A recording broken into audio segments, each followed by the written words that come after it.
Narito ang malalaki at makabuluhang balita ngayong araw.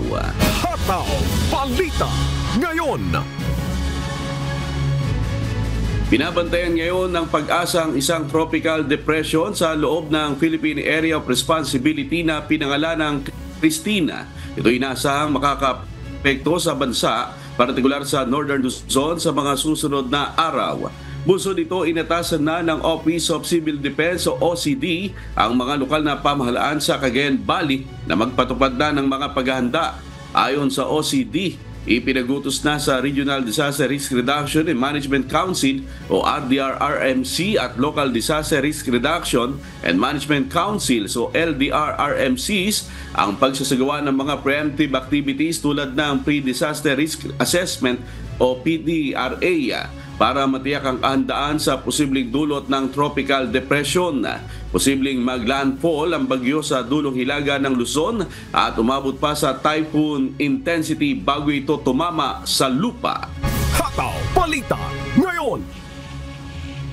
Umabot na sa halos 50 billion pesos ang halaga ng nakumpiskang iligal na droga ng anti-drug campaign ng Administrasyong Marcos. Ayon sa PDEA, mula July 2022 hanggang September 30 ngayong taon, na-recover ng mga otoridad ang nasa 6,481.16 kilo ng shabu, 75.69 kilo ng cocaine, 115,081 na tableta ng ecstasy at 5,626.80 kilo ng marijuana. Kasabay nito, umabot na rin sa 114,892 na drug suspects ang naaresto sa 84,676 na operasyon, kabilang ang 7,364 na high-value targets. Hataw Balita ngayon. Pangungunahan ng Senate Blue Ribbon ang isasagawang investigasyon ng Senado sa kampanya kontra iligal na droga ng nakaraang administrasyon ni Pangulong Rodrigo Duterte. Ayon kay Senate President Cheese Escudero, gagawin ng komite ang pagdinig habang naka-recess ang Kongreso, ayon na rin sa kahilingan ni Senators Bato de la Rosa at Bongo, na kapwa nasasangkot sa nasabing issue. Dagdag pa ni Senator Escudero, si Senate Minority Leader Coco Pimentel ang tatayong chairperson sa nasabing pagdinig at inaasahang may imbitahan si dating Pangulong Rodrigo Duterte bilang isa sa mga resource person. Hataw Balita ngayon. Patuloy na lumalala ang relasyon sa pagitan ni Vice President Sara Duterte at running mate nito na si Pangulong Ferdinand Marcos Jr. Sa isang press conference noong Biyernes, tahasang sinabi ng Vice Presidente na walang kakayahang mamuno si Pangulong Marcos Jr. at wala siyang malinaw na plano para sa bansa. Inihayag din ni BP Sara na minsan niyang inisip na hugutan ng ulo ang Pangulo at nagbanta pang huhukayin ang labi ng former President Ferdinand Marcos Sr. at itatapon ito sa West Philippine Sea. Hindi marunong maging presidente ang nakaupo. Kasalanan ko ba yun? Hindi. Ba't sinasabi ng mga tao, kasalanan mo kasi hindi ka tumakbo, ikaw sana yung presidente, hindi siya. But then I said, maaga ako nagsabi na hindi ako tatakbo for president. May madaming mga negative tungkol sa listahan. Hataw Balita ngayon. Ilang mambabatas ang nanawagan na magpa-psychological assessment si Vice President Sara Duterte kasunod ng pag-amin nito na naisip niyang pugutan ng ulo si Pangulong Ferdinand Marcos Jr. at bantaang itatapon sa West Philippine Sea ang labi ng dating Pangulong Ferdinand Marcos Sr.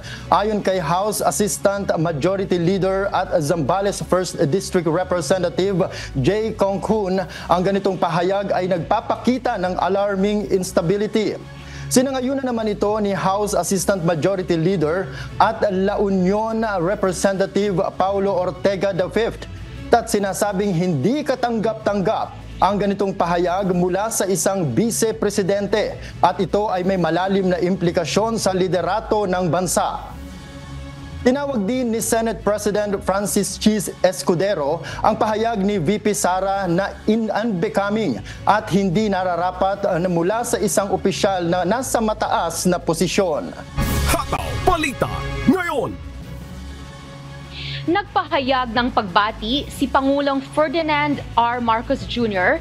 sa bagong halal na presidente ng Indonesia na si Prabowo Subianto at Vice Presidente na si Gibran Rakabuming Raka. Dumalo si Pangulong Marcos Jr. kasama si First Lady Liza Marcos sa seremonya ng inauguration sa Jakarta, kasama ang iba pang mga lider mula sa iba't ibang bansa. Ayon kay PBBM, patuloy na pinalalakas ng Pilipinas at Indonesia ang matibay na ugnayan ng dalawang bansa bilang magkalapit na kaibigan sa Timog Silangang Asya. Hataw Balita ngayon. Inanunsyo ng Commission on Elections na ilalabas nila sa mga susunod na araw ang mga Certificate of Candidacy o COC at Certificate of Nomination and Acceptance o CONA ng mga tatakbo sa halalan sa susunod na taon.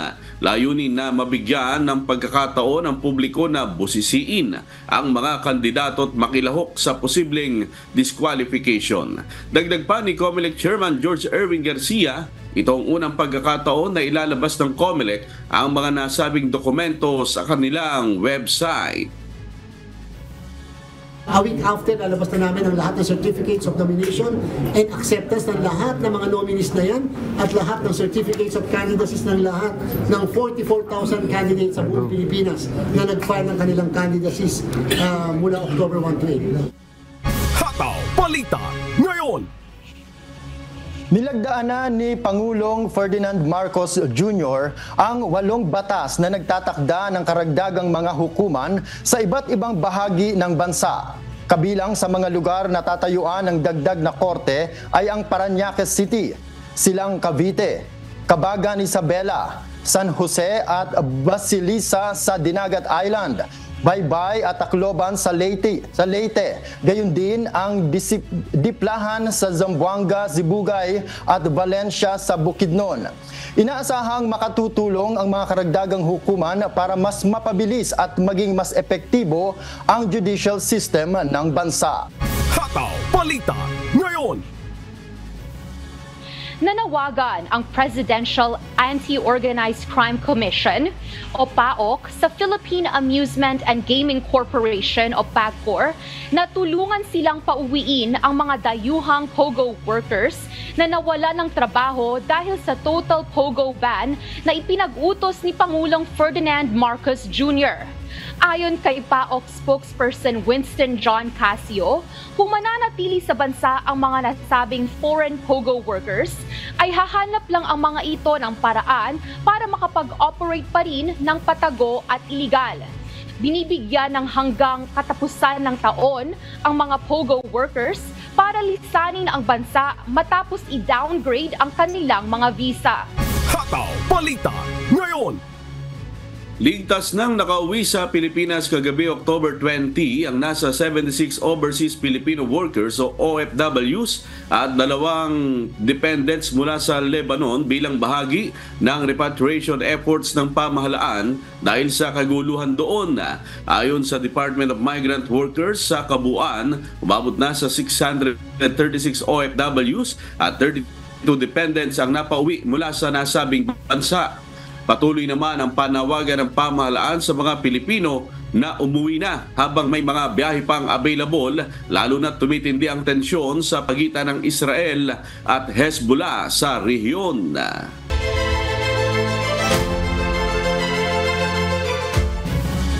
Hindi na itutuloy ng transport group na Stop and Go Coalition ang kanilang plano na humiling ng 15 pesos na dagdag pasahe sa kabila ng pagtaas ng presyo ng gasolina. Ayon kay Zaldi Ping-ay, presidente ng grupo, ito'y sa kabila ng 6,500 pesos lang na fuel subsidy ang natanggap ng ilang miyembro nila sa halip na 10,000 pesos kahit na nag-ooperate sila ng mga modern public utility vehicle.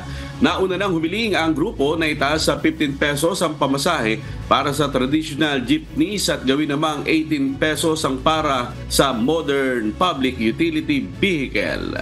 Hataw Balita ngayon. Abiso sa ating mga kasangbahay. Inanunsyo ng Maynilad Water Services na magkakaroon ng water service interruption sa ilang bahagi ng Metro Manila mula October 21 hanggang 28 dahil sa isasagawang regular maintenance. Simula ngayong araw hanggang sa October 26 ay mawawala ng tubig ang ilang barangay sa Caloocan City. Samantalang October 23 to 24 naman ang water interruption sa Las Piñas, Parañaque at Pasay City. Sa Navotas City, October 24 to 26 naman mawawala ng tubig at sa Quezon City ay October 21 to 28. Pinayuhan ng mga apektadong residente sa nabanggit na lungsod na mag-imbak ng sapat na tubig bago ang mga naka-schedule na water interruption. Hataw Balita ngayon. Nag-abiso ang Manila Electric Company o Meralco na mawawala ng kuryente ang ilang lugar sa Metro Manila, Bulacan, Cavite, Rizal at Quezon mula October 20 hanggang 27. Ito ay dahil sa mga gagawing maintenance activities tulad ng pagpapalit ng poste at pag-reconstruct ng linya ng Meralco. Para sa kumpletong listahan ng mga lugar na apektado ng power interruptions, magtungo lamang sa official social media pages ng Meralco.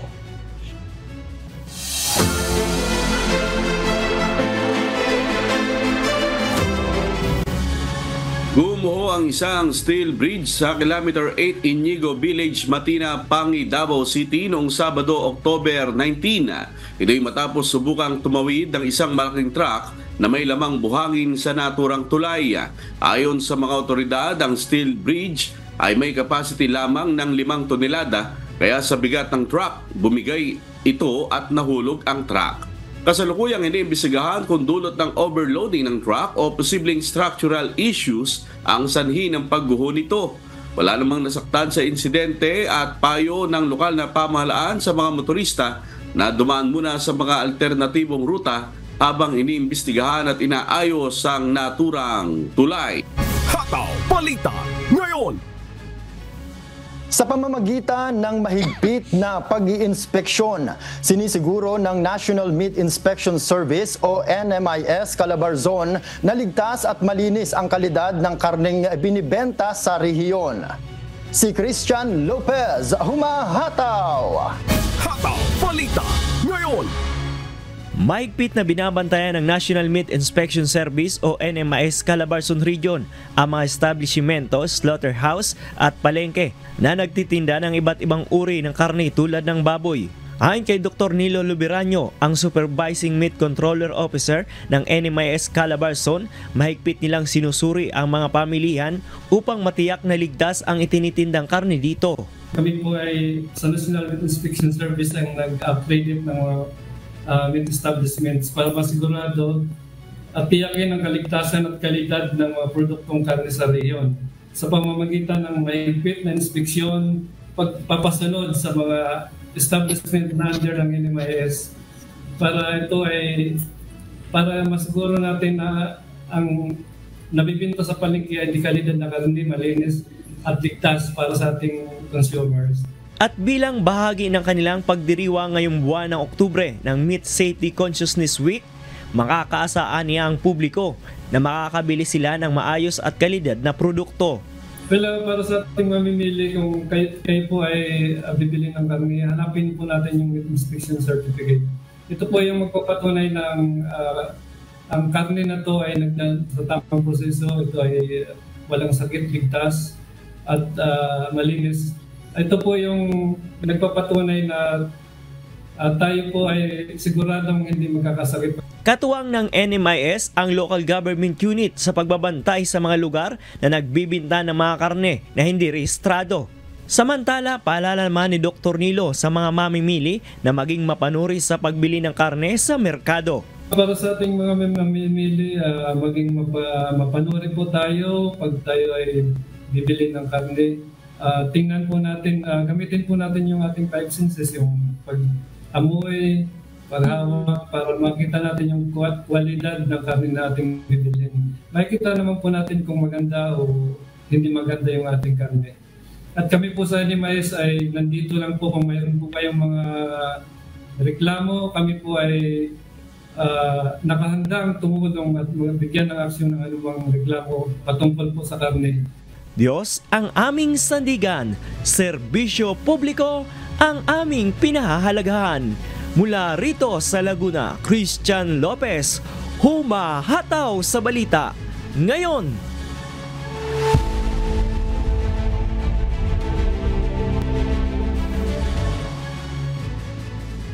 Mahigit 15 milyong tao ang napasailalim sa fire weather alerts sa California. Habang nagdulot naman ng malalakas na pag-ulan, ang Hurricane Oscar at Tropical Storm Nadine ay nagdulot ng malalakas. Ito ang humahataw na balita ni Abby Valdez. Hataw Balita ngayon. Napasailalim sa fire weather alert sa mahigit sa 15 milyong tao sa California. Kabilang dito ang mga lungsod ng Los Angeles, San Francisco at Sacramento dahil sa tuyo at mahangin na kondisyon sa estado.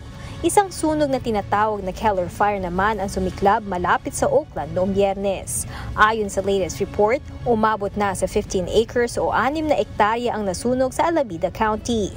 Samantala, isa pang sunog na tinatawag na Mission Fire ang sumiklab malapit sa Riverside at sumunog ng 17 acres o mahigit sa 6 na ektaryang lupain. Isa pang sunog ang Hay Fire ang sumiklab sa pagitan ng San Francisco at Sacramento at ngayon ay nasa 70% ng under control matapos masunog ang 869 acres o mahigit sa 350 ektarya sa Solano County.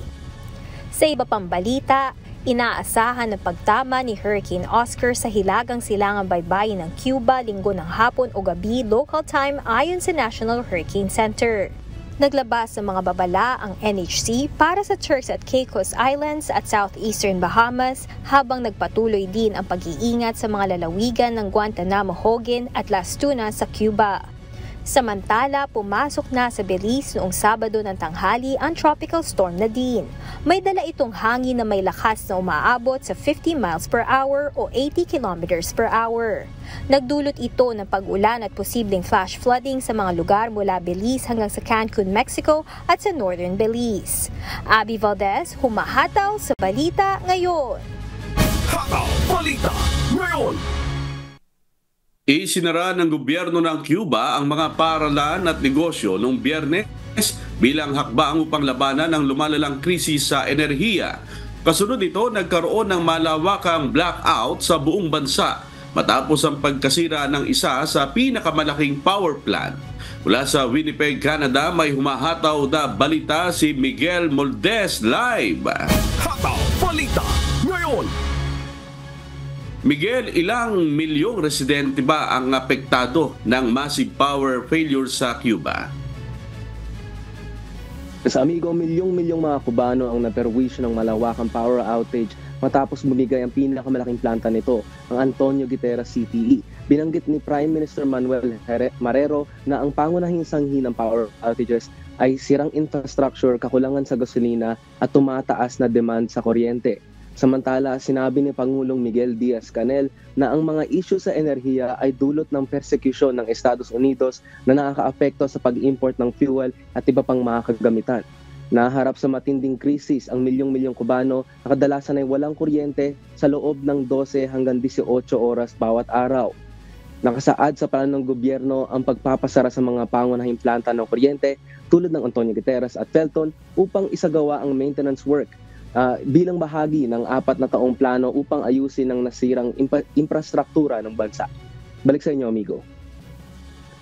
Miguel, meron na bang hakbang na ginagawa ang gobyerno ng Cuba para matugunan ang krisis, Miguel? Yes, amigo, nagsimula nang mag-invest ang gobyerno para sa long-term plan para matiyak ang sapat na supply ng kuryente sa bansa. Kabilang dito ang renewable resources investment, pangunahin na ang solar investment at sa domestic supply ng krudo. Okay, maraming salamat Miguel Moldes mula sa Winnipeg, Canada. Hataw Balita ngayon. Hindi pa kinukumpirma ng Estados Unidos ang ulat na nagpadala umano ng tropa ang North Korea sa Russia bilang paghahanda sa posibleng paglahok ng mga ito sa digmaan sa Ukraine. Ayon kay US Defense Secretary Lloyd Austin, kung totoo ang mga ulat, hindi magiging isang seryosong isyu ito. Ito ang humahataw na balita ni Daniel Encarnacion. Hataw Balita ngayon. Ipinahayag ng South Korea Spy Agency noong Biyernes na umabot sa 1,500 special forces ng North Korea ang ipinadala sa Far East region ng Russia para sa pagsasanay sa lokal na mga base militar. Ayon sa mga ulat, malaki ang posibilidad na ma-deploy ang mga ito sa labanan sa Ukraine. Ngunit iginiit ni US Pentagon Chief Lloyd Austin na bagamat nakakabahala, hindi pa kumpirmado ng Estados Unidos ang mga ulat na ito. Noong Huwebes, inakusahan ni Ukrainian President Volodymyr Zelensky ang North Korea na nagpadala ng mga opisyal at nagpaplano ng pagpadala ng 10,000 sundalo upang tumulong sa pagsuporta sa puwersa ng Moscow. Gayunpaman, sinabi ni NATO Chief Mark Rutte na wala pang sapat na ebidensya sa kasalukuyan upang patunayan ang presensya ng North Korea sa lugar ng digmaan. Parehong itinanggi ng Russia at North Korea ang mga paratang ukol sa pagpapadala ng mga militar upang tumulong sa laban kontra Ukraine. Daniel Encarnacion, humahataw sa balita ngayon. Hataw Balita ngayon. Inilabas ng Ukraine ang video na nagpapakita umano ng mga sundalo ng North Korea na nasa Russia. Ito ang humahataw na balita ni Early Briones. Hataw Balita ngayon.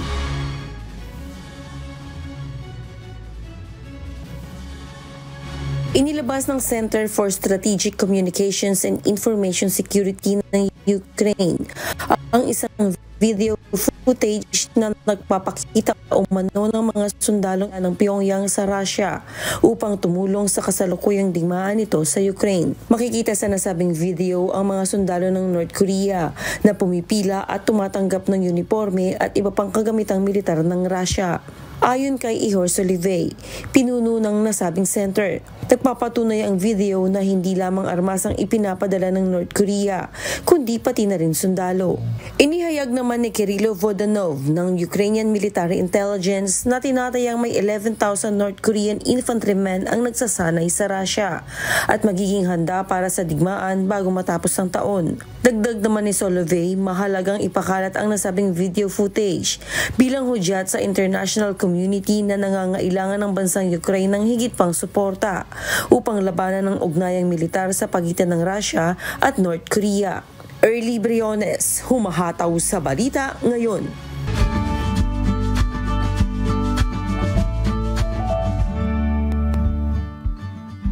Naging isang ganap na bagyo na ang low pressure area na binabantayan ng Pag-asa sa silangan ng Luzon. Pumasok sa loob ng Philippine Area of Responsibility si Tropical Depression Christine kaninang alas 12 ng hating gabi. As of 4 a.m., namataan ang bagyo sa layong 1,090 km east ng southeastern Luzon. Taglay nito ang hangin na aabot sa 55 km per hour at bugso na 70 km per hour. Kumikilo si Bagyong Christine sa bilis na 30 km per hour pa west-southwestward.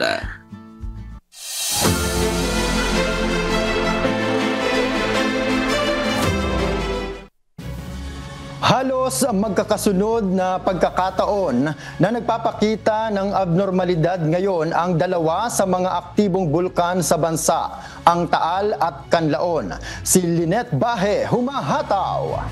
Hataw Balita ngayon. Muli na naman kinakitaan ng aktibidad ng Bulkang Taal mula sa island's main crater nito sa nakalipas sa 24 na oras. Bandang 1:37 ng hapon kahapon October 20, nagkaroon ito ng mahinang pagputok na tumagal ng halos 8 minuto. Sa thermal camerang gamit ng Philippine Volcanology and Seismology of PHIVOLCS, makikita ang minor eruption nito mula sa Daang Castilla Observation Station. VTBC IP camera naman sa Bukwat VTAG IP camera na matatagpuan sa Agoncillo, Batangas, makikitang pagpuskat ng bulkan. Dito, naglabas ang Bulkang Taal ng nasa 2,000 metrong taas ng plume o pagsingaw na napadpad sa timog kanlurang bahagi. Samantala, 3 ashing events at 17 volcanic earthquake naman ang namataan sa Bulkang Kanlaon sa Negros Island. Nasa 3,244 na tonelada ang sulfur dioxide flux, habang malakas sa pagsingaw na may 500 metrong taas inabot ang pagsingaw na naranasan sa bulkan. Ayon sa PHIVOLCS, nananatiling magaan dalisdis ng Kanlaon. Lineth Bahe, humahataw sa balita ngayon. Hataw Balita Ngayon. Inilunsad ng Maritime Police ang School in the Boat project sa coastal barangay ng Nursery sa Masbate City. Edad 4 hanggang 7 taong gulang na mga kabataan na di nag-aaral dahil sa kakapusan sa buhay ang target turuan. Si Jerry Galicia, humahataw. Hataw Balita Ngayon. Formal nang sinimula ng mga kawani ng Maritime Police ang School in the Boat project sa Sitio Himomoro, Barangay Nursery, Masbate City. Layo ng proyekto na maibalik sa pag-aaral ang mga kabataan o yung mga tinatawag na out-of-school youth sa Masbate City.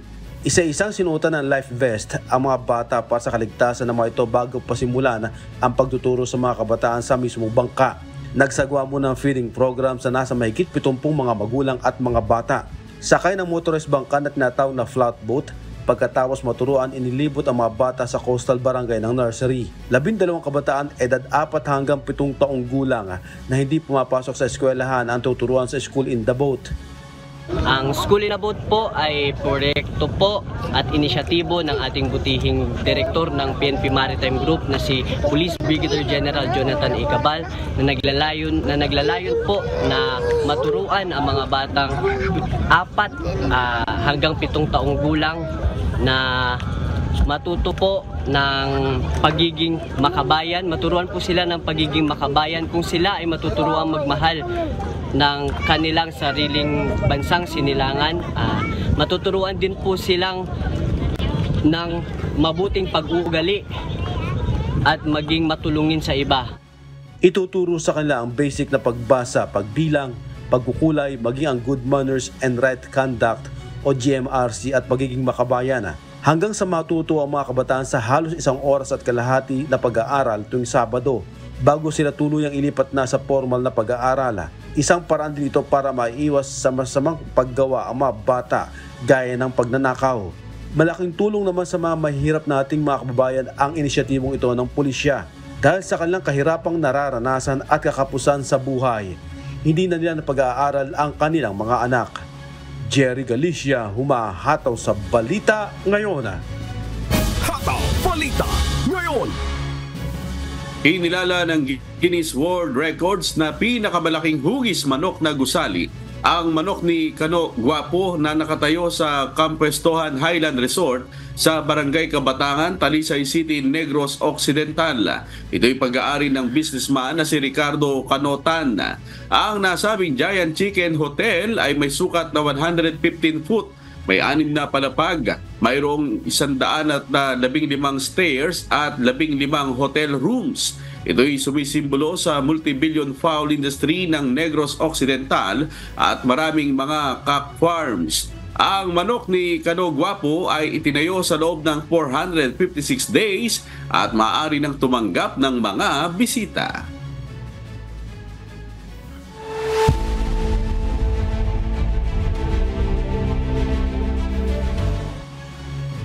Tinutukan ng mga botante sa Michigan ang matinding sagupaan ni na Democrat Kamala Harris at Republican Donald Trump nitong Biyernes.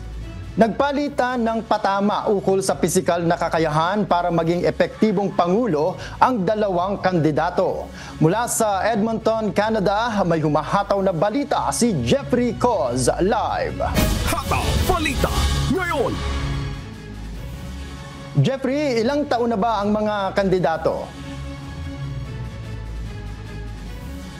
Noel, nagdiwang ng kanyang ika-60 kaarawan si US Vice President Kamala Harris nitong linggo. Kinuwestiyon naman ni Harris ang lagay ng kalusugan ni presidential candidate Donald Trump. Ayon kay Harris, umiiwas sa mga panayam at sa ikalawang debate ang dating Pangulo. Senyales na maaaring may problema ito sa kalusugan. Tugon naman ni Trump, 48 oras na siyang walang pahinga. Hindi siya pagod at sa katunayan, masaya siya. Natagilid sa survey si Harris. Sa kabila ng digit na laban ng mga botohan, hindi pa rin matiyak kung sino ang mangunguna sa botohan sa mga susunod na araw.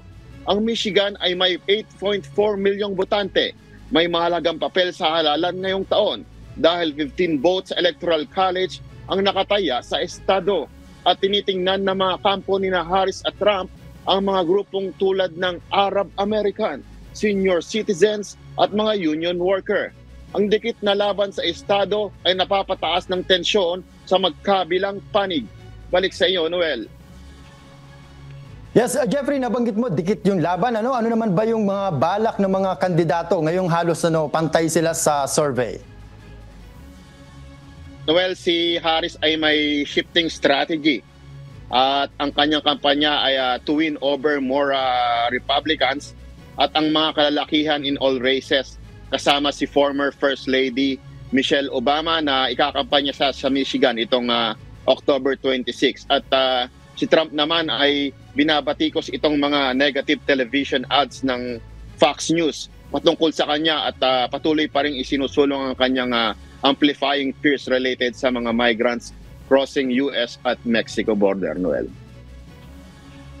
Alright, maraming salamat sa update, Jeffrey Coz, live mula sa Edmonton, Canada. Hataw Balita ngayon. Formal nang nanumpa bilang Pangulo ng Indonesia si Prabowo Subianto sa harap ng mahigit 30 international leaders at dignitaries. Ito ang humahataw na balita ni Access Salem.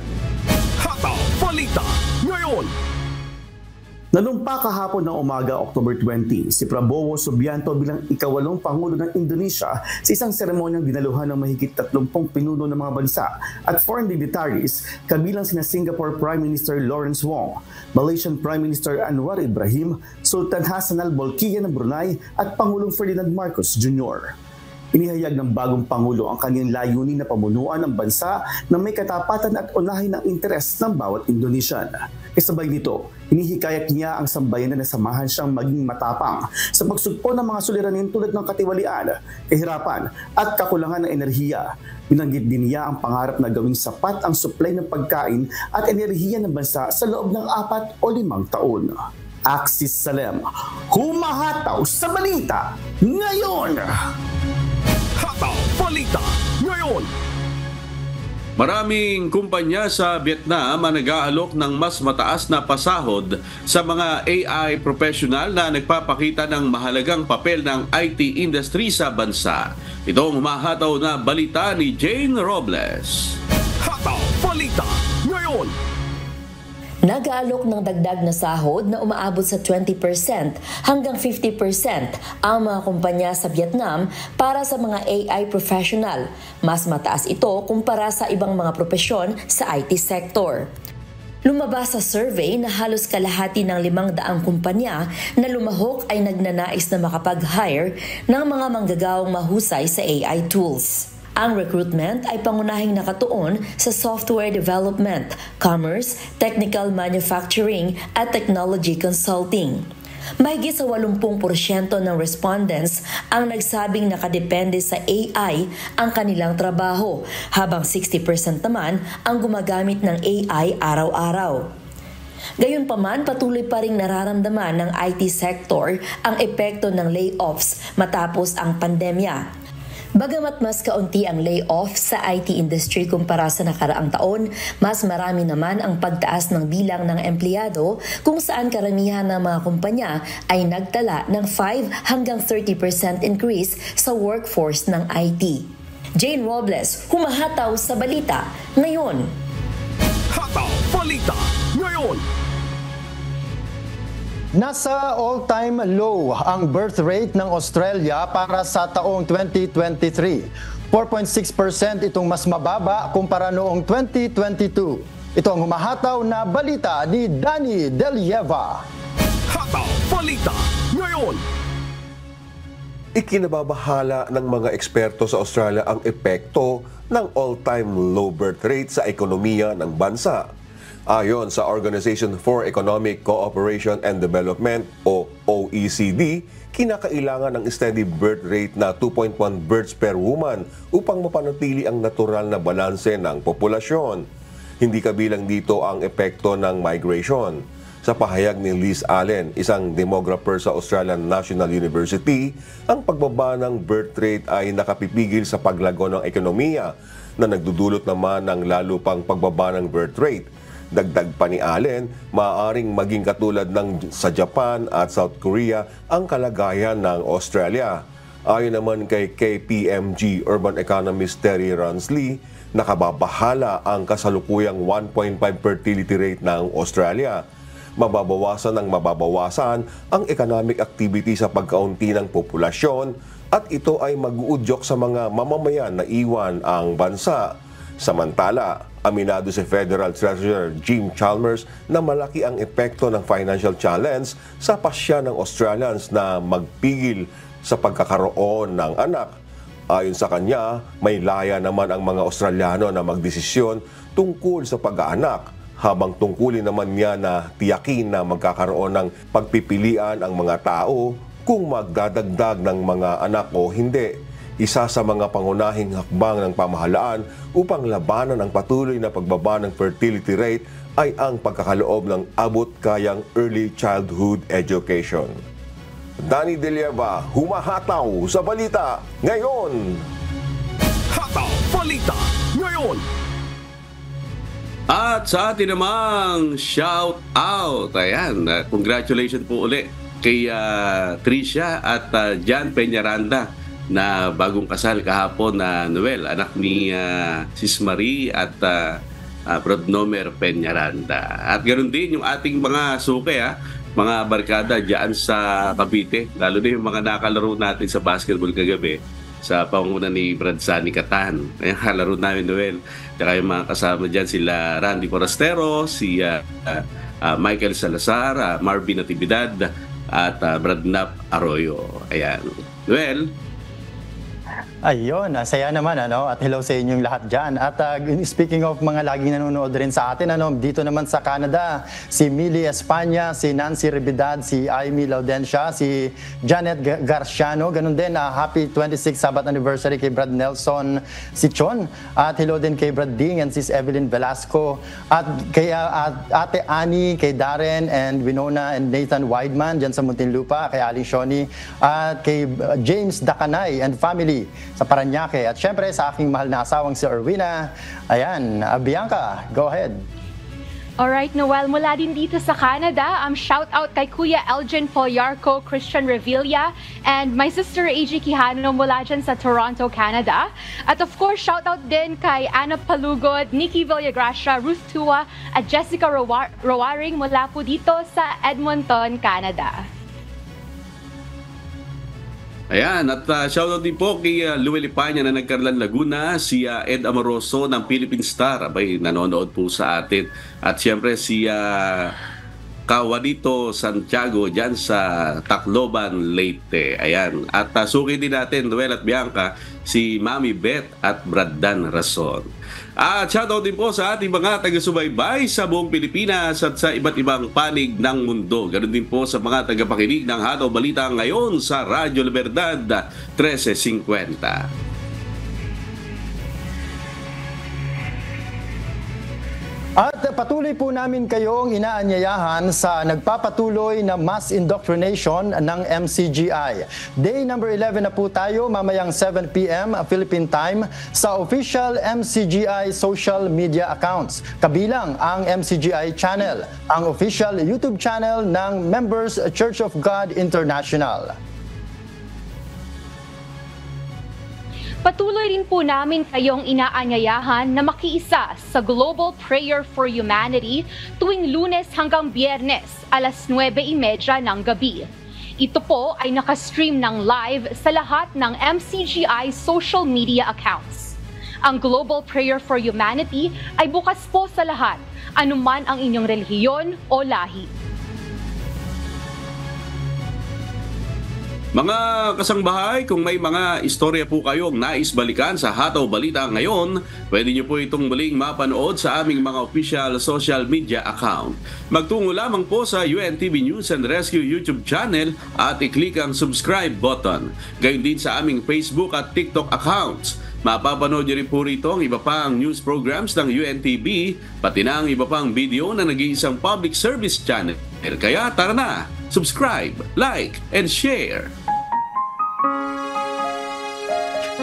At sa aming ibabahaging mga salita ng Diyos na ating sandigan, mula sa Mateo Kapitulo 7, talatang 1 hanggang 2. Huwag kayong magsihatol upang huwag kayong hatulan, sapagkat sa hatol na inyong ihahatol ay hahatulan kayo, at sa panukat na inyong isusukat ay susukatin kayo.